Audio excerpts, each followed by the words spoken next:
Hello बच्चों, आज हम लोग पढ़ेंगे आवृत्ति के आधार पर तालिका। इससे पहले हम लोगों ने पढ़ा सरल तालिका, फिर जटिल तालिका। जटिल तालिका में हमने पढ़ा द्विगुणी तालिका और त्रिगुणी तालिका।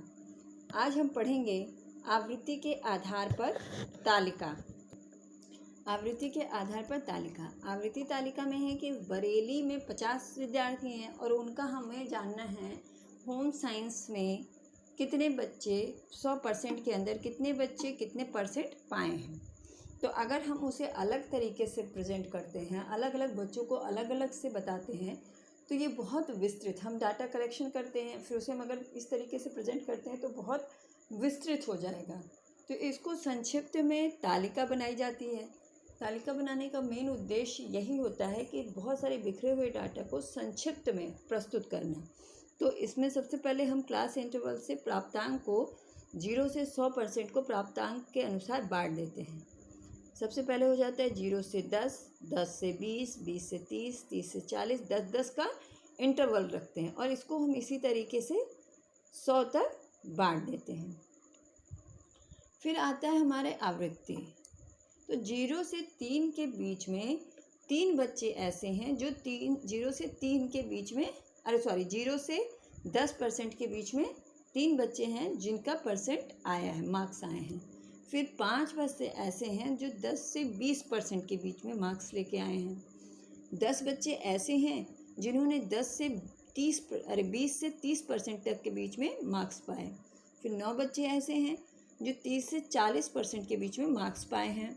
फिर 7 बच्चे ऐसे हैं जो 40 से 50 के बीच में मार्क्स पाए। फिर 6 बच्चे ऐसे हैं जिन्होंने 50 से 60% के बीच में मार्क्स पाया। फिर 4 बच्चे ऐसे हैं जो 60 से 70 के बीच में मार्क्स पाते हैं। फिर 70 से 80 के बीच में 3 बच्चे हैं। 2 बच्चे ऐसे हैं जो 80 से 90% मार्क्स लाते हैं और 90 से 100% लाने वाला सिर्फ एक बच्चा है। तो ये टोटल जो है हमारी फ्रिक्वेंसी जो है वो टोटल होनी चाहिए 50, जो कि 50 बच्चे। इन 50 बच्चों को ही हम अलग अलग उनके परसेंटेज के हिसाब से अलग अलग उसमें प्राप्तांक का जो क्लास इंटरवल हमने बनाया है उसमें बांटते हैं। तो इस तरीके से जो है जो बिखरी हुई चीज़ें हैं उनको हम संक्षिप्त रूप में, कम रूप में प्रेजेंट कर सकते हैं। इसकी सहायता से हम बता सकते हैं कि कितने बच्चे जो है कितने परसेंट के बीच में मार्क्स पाए हैं। फिर नेक्स्ट हमारा आता है संचयी आवृत्ति तालिका। संचयी आवृत्ति तालिका यानी क्यूमुलेटिव फ्रीक्वेंसी डिस्ट्रीब्यूशन। इनमें प्रत्येक समूह या वर्ग की आवृत्ति को अलग अलग प्रदर्शित नहीं करके पिछली आवृत्ति में जोड़ दिया जाता है। इसमें अभी हमने जैसे पढ़ा कि अलग अलग आवृत्ति यानी 0 से 10 के बीच में जो है 3 बच्चे, 10 से 20 के बीच में जो है 5 बच्चे। तो ये हमारी फ्रिक्वेंसी जो है अलग अलग है, किंतु संचयी आवृत्ति तालिका जो बनती है इसमें अलग अलग ना बन करके पिछली आवृत्ति में नई आवृत्ति को जोड़ दिया जाता है। ये कैसे बनता है? जैसे अभी हमने पढ़ा कि 50 बच्चे हैं बरेली कॉलेज में, उनकी तालिका बनी है। तो इसमें क्या करते हैं हम, सबसे पहले प्राप्तांकों को भी उसी तरीके से हम बांट देते हैं क्लास इंटरवल में। फिर हम फ्रीक्वेंसी लिख लेते हैं। अब CF लिखने के लिए यानी क्यूमुलेटिव फ्रीक्वेंसी लिखने के लिए सबसे पहले जो है 3 लिखते हैं हम। फिर 5, जो दूसरी फ्रीक्वेंसी हमारी 5, तो 5 में हम पिछली फ्रीक्वेंसी यानी कि जो 3 है उसको काउंट कर लेते हैं, तो 8 हो गया। फिर 8 फिर तीसरी फ्रीक्वेंसी हमारी 10 है, तो 10 में 8 को प्लस करते हैं हम, 18 हो गया। फिर 18 में 9 प्लस करते हैं हम, 27 हो जाएगा। फिर 27 में 7 प्लस करेंगे हम, 34 हो जाएगा। अब 34 में 6 प्लस करते हैं हम, 34 में 40 हो जाता है, ठीक है। फिर 40 में 4 प्लस करेंगे हम तो हो जाएगा 44। अब 44 में 3 प्लस करेंगे 47। अब 47 में 2 प्लस करेंगे 47, 48, 49 हो गया। और 49 में 1 प्लस करेंगे तो 50। ये टोटल हमारे बच्चों की संख्या है। जो लास्ट का नंबर आता है ये नीचे की तरफ बढ़ता जाता है। इसमें जो है दिखाया जाता है इस प्रकार नीचे की ओर जो है आवृत्ति बढ़ती जाती है और अंतिम वर्ग की आवृत्ति कुल तथ्यों की संख्या के बराबर है। यानी कुल तथ्य कौन से? जो हमारे 50 बच्चे हैं बरेली कॉलेज में, जो 50 बच्चे हैं उसे हम कुल बच्चे जो हैं 50, वो लास्ट की आवृत्ति जो है रात का क्लास इंटरवल के अंतर्गत आ जाता है। तो ये हो गई हमारी संचयी आवृत्ति तालिका। तो इस तरीके से संचयी आवृत्ति तालिका बनाई जाती है, जिसमें पहले प्राप्तांक लिखिए या जो भी क्लास इंटरवल है उसको लिखिए, फिर फ्रीक्वेंसी लिखिए और फिर क्यूमुलेटिव फ्रीक्वेंसी में नीचे का जो फ्रीक्वेंसी है ऊपर की फ्रीक्वेंसी में जुड़ता हुआ चला जाता है, नीचे की तरफ लिखते जाते हैं। तो इस तरीके से हमारा बन गया फ्रीक्वेंसी डिस्ट्रीब्यूशन की तालिका। ठीक है, क्यूमुलेटिव वो सारणी। फिर अब हमारा आता है सारणी निर्माण के आवश्यक नियम एवं सावधानी। सारणी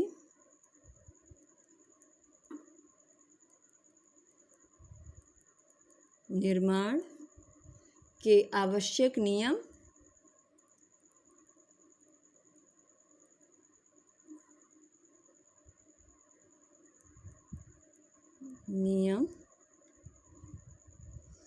एवं सावधानियां।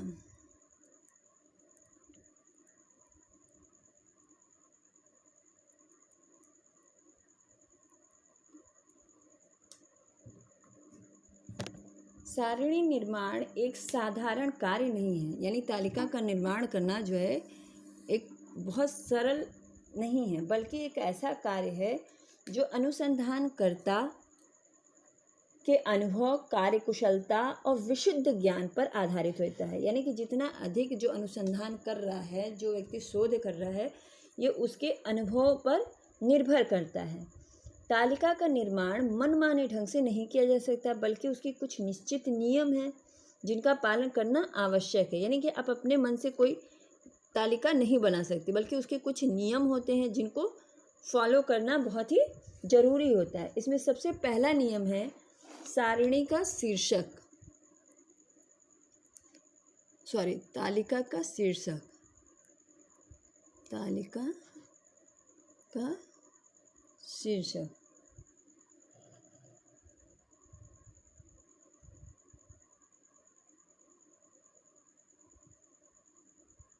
ठीक है। तालिका का एक उचित कथन, तालिका का एक उचित कथन संक्षिप्त शीर्षक होना आवश्यक। यानी कि जो सबसे पहले, जैसे संचयी आवृत्ति तालिका हमने लिखी, तो इसमें क्या हम दर्शाना चाहते हैं। जैसे अगर हमें ये बनाना है तो इसमें हम ऊपर लिखेंगे कि बरेली कॉलेज के 50 विद्यार्थियों के समाजशास्त्र में प्राप्तांक। बरेली कॉलेज के 50 विद्यार्थियों के प्राप्तांक, विद्यार्थियों के समाजशास्त्र में प्राप्तांक, समाज शास्त्र में प्राप्तांक, ये हमारी हो गई शीर्षक।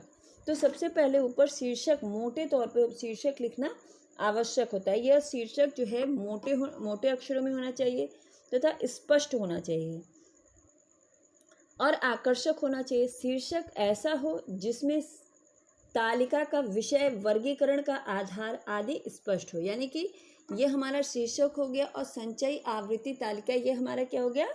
वर्गीकरण का आधार हो गया। वास्तव में तालिका को देखकर ही यदि उसका उद्देश्य स्पष्ट हो जाता है तो शीर्षक सार्थक है। यानी कि इसको देखकर ही हम बता सकते हैं कि ये 50 बच्चों के समाजशास्त्र के प्राप्तांक दिए हुए हैं, तो ये हमारा जो है सार्थक जो है तालिका हो जाती है। फिर दूसरा है स्तंभों का आकार।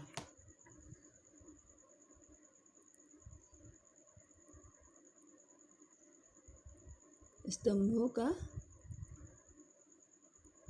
आकार, इसमें है कि स्तंभों का आकार निर्धारित करते समय उस समय कागज के आकार का ख्याल रखना चाहिए। जैसे कि अगर हमारा कागज जो है यह छोटी साइज़ का, तो इसके जो स्तंभ हैं यानी कि जो कॉलम होते हैं वो पतले पतले बनने चाहिए, क्योंकि सारे कॉलमों के लिए बराबर जगह मिल पाए।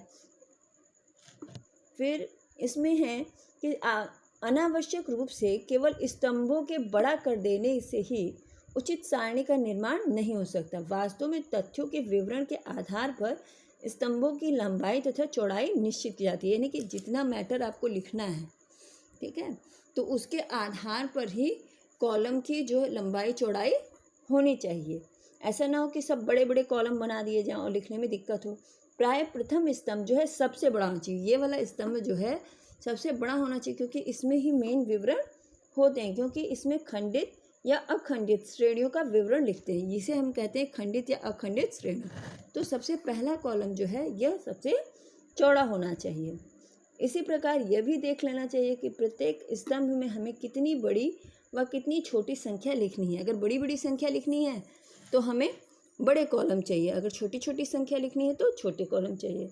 फिर है नेक्स्ट है अनुशीर्षक।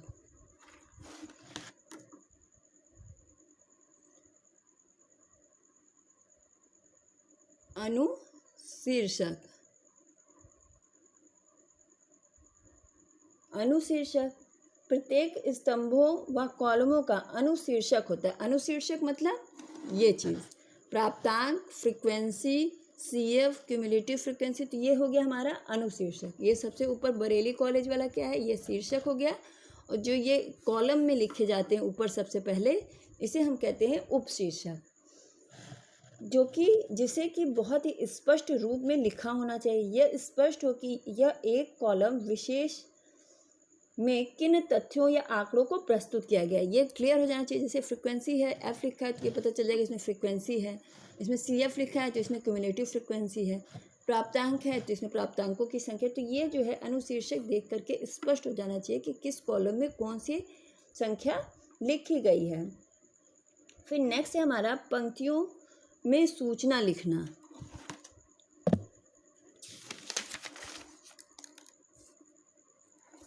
पंक्तियों में चौथा है हमारा पंक्तियों में सूचना लिखना।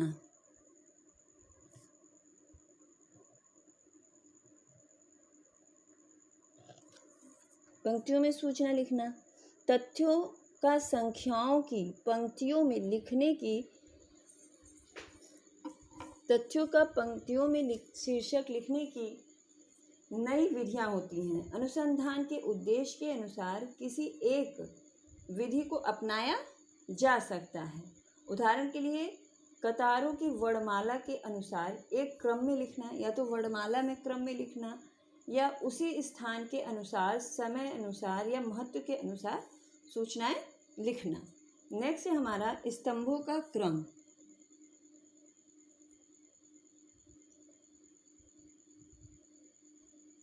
स्तंभों का क्रम कतारों के समान ही कॉलमों की भी कई प्रकार से क्रमों में लिखा जाता है। जिस तरीके से कतार यानी कि रो में लिखते हैं, उसी तरह से कॉलम में भी एक कतार में लिखते हैं, एक क्रम में चीज़ें लिखी जाती हैं। इसके लिए निम्नलिखित बातों आवश्यक होती हैं। प्रथम कॉलम में प्रायः विवरण लिखा जाता है। प्रथम कॉलम में ज़्यादातर जो है विवरण लिखते हैं, जैसे प्राप्तांकों का विवरण, या परिवार के कौन कौन से हैं, परिवार में कौन है, इसके अनुसार विवरण। तो प्रथम कॉलम में जो क्या है लिखते हैं, विवरण। और दूसरा है कि अधिक महत्वपूर्ण सूचना यथासंभव बाईं ओर के कॉलम में लिखते हैं, यानी कि इस साइड के प्रथम कॉलम में जो है विवरण लिखते हैं, और जो उससे अधिक महत्वपूर्ण जो चीज़ें होती हैं, तथ्य होते हैं, उसके बाईं तरफ लिखते हैं। फिर तीसरा है कि तुलना की जाने वाली संख्याओं को पास पास देना चाहिए, यानी कि अगर दो चीज़ों में तुलना है, स्त्री पुरुष में, तो वो स्त्री पुरुष का कॉलम जो है अगल बगल होना चाहिए। फिर है नेक्स्ट है हमारी हेडिंग स्तंभों का विभाजन।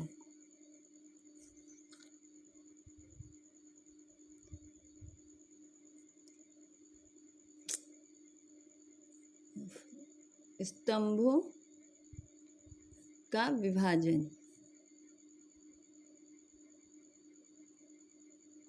ठीक है, ये हमारा हो गया। नेक्स्ट, स्तंभों का विभाजन। यदि आंकड़ों या तथ्यों को कई वर्गों तथा उपवर्गों में विभाजित करके प्रदर्शित करना है तो अनुसार कॉलमों का भी विभाजन कर देना चाहिए। उसी के अनुसार कॉलमों का भी विभाजन कर देना चाहिए।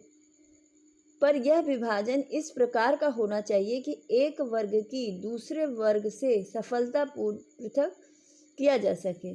इसके लिए प्रायः 4 उपवर्ग की रेखा पतली पतली वर्गों में बांटनी चाहिए। फिर नेक्स्ट हमारा 7वां है योग।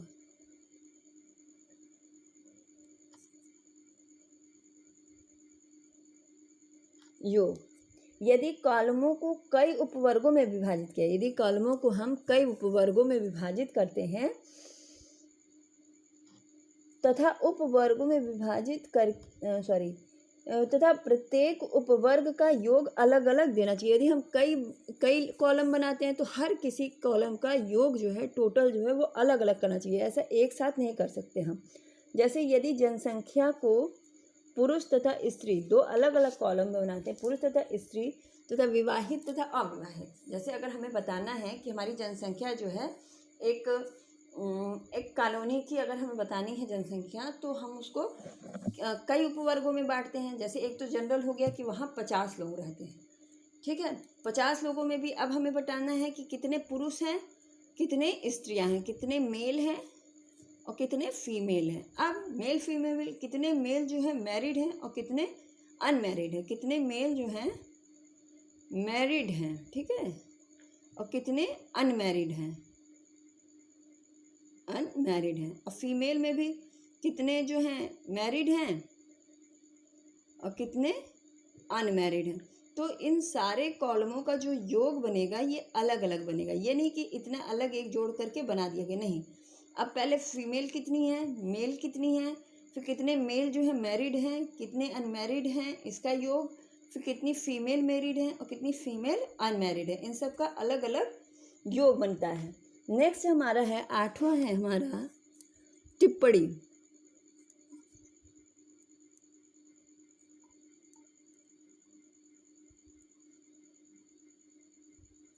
टिप्पणियाँ, ये हमारा 8वीं हेडिंग है नियम की।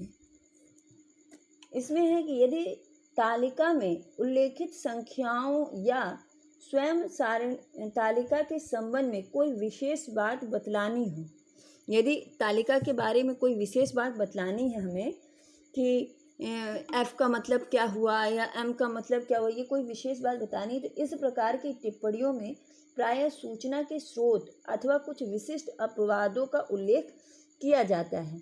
टिप्पणी यह स्पष्ट कर देना चाहिए कि अमुक टिप्पणी अमुक आंकड़े से संबंधित है। तो ये क्लियर देना चाहिए। अगर हमें कोई आंकड़े से संबंधित कोई तालिका कोई टिप्पणी देनी है तो हमें बता देना चाहिए कि ये मेल वाले कॉलम से संबंधित है या फीमेल वाले कॉलम से संबंधित टिप्पणी है। तो इस तरीके से जो है हमारा टेबल का जो है किस प्रकार से टेबल कितने प्रकार के होते हैं, ये हुआ। कितने प्रकार के टेबल होते हैं, 2 मेन। पहला हो गया हमारा सरल सारणी और जटिल सारणी का, जो कि उद्देश्य के आधार पर बांटा गया, और दूसरा है आवृत्ति के आधार पर जो बांटा गया, वह है आवृत्ति सारणी और संचयी आवृत्ति सारणी। फिर हमने पढ़ा कि कौन कौन से नियम होते हैं और कौन कौन सी सावधानियां होती हैं जिनको हम अपना करके एक अच्छी तालिका तैयार कर सकते हैं। कि किस तरीके से उसका शीर्षक लिखना चाहिए मोटे अक्षरों में साफ स्पष्ट, जिससे कि उस तालिका का उद्देश्य समझ में आ जाए। फिर उसका अनुशीर्षक, हर कॉलम का अलग अलग उसके शीर्षक होने चाहिए, वो भी स्पष्ट होने चाहिए। किस तरीके से अगर पंक्तियां हैं, अगर स्तंभ हैं, उनको किस तरीके से उनका क्रम बनाना चाहिए, कौन सा कॉलम जो है चौड़ा होना चाहिए, पहला कॉलम चौड़ा होना चाहिए, उसके बाद के जो सेकंड नंबर पे जो महत्वपूर्ण संख्याएं होती हैं उनको हम बाएं तरफ के उसके जस्ट बाएं तरफ लिखते हैं। अगर तुलना करनी है, 2 कॉलम्स के बीच में तुलना करना है, तो वो दोनों कॉलम्स पास पास होने चाहिए। अगर स्त्री पुरुष में तुलना है तो दोनों कॉलम आस पास होने चाहिए। तो इस तरीके से हम लोगों ने ये सारी सावधानियां तथा नियम का आज अध्ययन कर लिया। ये हमारा जो है आज टेबल समाप्त हुआ। नेक्स्ट जो वीडियो बनेगा उसमें होगा कि किस तरीके से हम टेबल बनाते हैं, किन किन चीज़ों को उसमें रखते हैं। ठीक है, तो आज हमारा ये चैप्टर यहीं समाप्त होता है।